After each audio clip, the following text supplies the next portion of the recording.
Hi, I'm Priscilla Godfrey, and I'm a nationally certified quilt judge and a member of the Mason-Dixon Quilt Professional Network. Since obtaining certification in 1986, I have judged up and down the East Coast. The evaluation of quilts in a quilt show is my very favorite thing to do.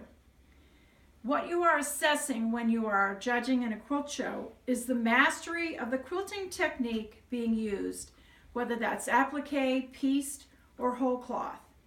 In addition, the judge is looking for artistic design in the many choices that the quilt maker had to make. Do the fabrics and the colors chosen give a three-dimensional effect to a two-dimensional quilt? Is there depth, luminosity, transparency, balance, repetition, and proportion? Is the design truly original? Is it an adaptation from one media, say photography, to fabric? Every part of the quilt's construction is evaluated, from the piecing, the sashing, the bordering, the quilting, and the binding. Many times at the end of a project, the quilter does not give enough attention to the binding, and you will find loose threads and in proportion binding, or dark thread is showing through on light fabric, or the corners may not be square. That may be fine for curling up on the couch with your dog or your cat, but not for entering in a quilt contest or exhibit where you hope to win a prize. The quilts that are entered in a quilt show should represent your very best work, from the beginning stitch to the very last stitch. The quilt judging process is very well organized, with 2, sometimes 3 volunteers serving as scribes, either taking notes by hand or by using the computer. And when I judge a quilt show, I expect to be responsible for a comment sheet for every single entry that is entered in the quilt show. And that's why you're charged like $5, $10, $25 per entry. It's for the time and attention that is needed to be paid on the comment sheet. And one of the reasons to enter a quilt show, besides wanting to win an award, is to get that quilt judge feedback. It can be very important, not for fixing the quilt that you entered, but for the very next quilt that you make. You become much more aware of what is involved in doing well in a quilt show. Volunteers will fold or fan the quilts that have been established on a table, all in one category. So we like to organize the quilt show by category and by size so that it is fair as possible. So your quilt is in the same company as other quilts of the same size and the same technique. So sometimes the technique is the predominant factor in judging, so that you will have all the appliques on one table and you can more fairly compare one applique to another. So each quilter receives a comment sheet, and the judge will make note of an overall comment is usually made, that I like to make, at the very beginning. And that would be when the quilt is held up and I'm standing back and I'm just observing what is the most striking thing about your quilt. And then we get into different areas, as I mentioned before: borders, quilting, quilting stitch, binding, and piecing. So at the end of the category, the quilts that have been held or set aside for further consideration are then designated first, second, third, or honorable mention.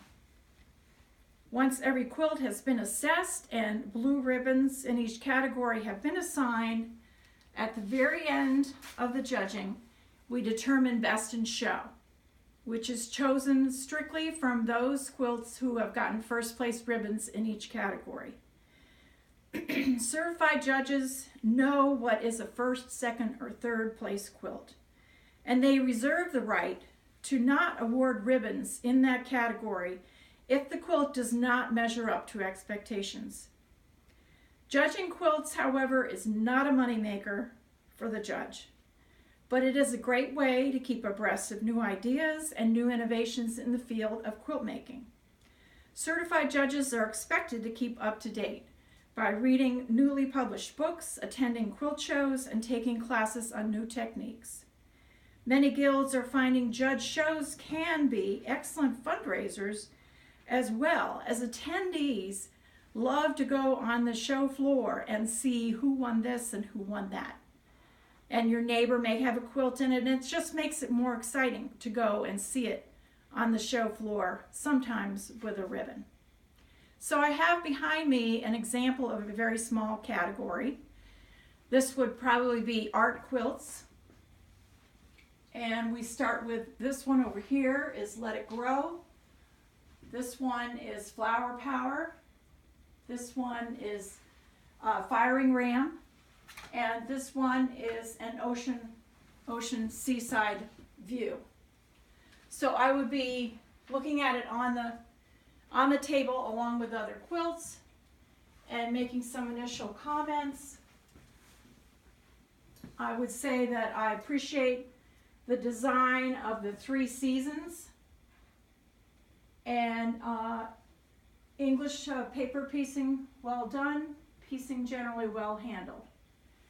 Then on the Flower Power, I would make note of the embroidered wording, that makes this quilt special, and choice of fabric and color, excellent. On the Firing Ram, I would make note of the 3-dimensional elements and the use of the lame fabric and the use of the sheep fabric are all in keeping with the theme of the quilt.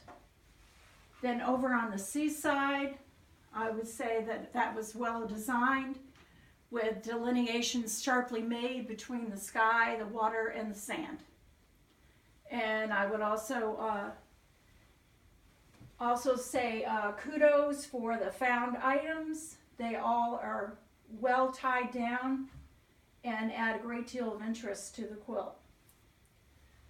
So then how do I determine who's my first place?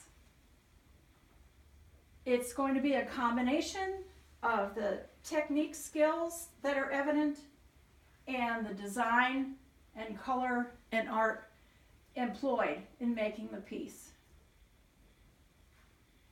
And I think it would go to the sheep quilt because of the number of decisions made. This fabric you can't see, but it has a texture to it. It's like a velvet. And the 3D horns are very attractive. And it is well made. The corners are square, which is very, very important that you have square corners and that all edges of the quilt be absolutely straight. Thank you very much, and I hope you want to learn more.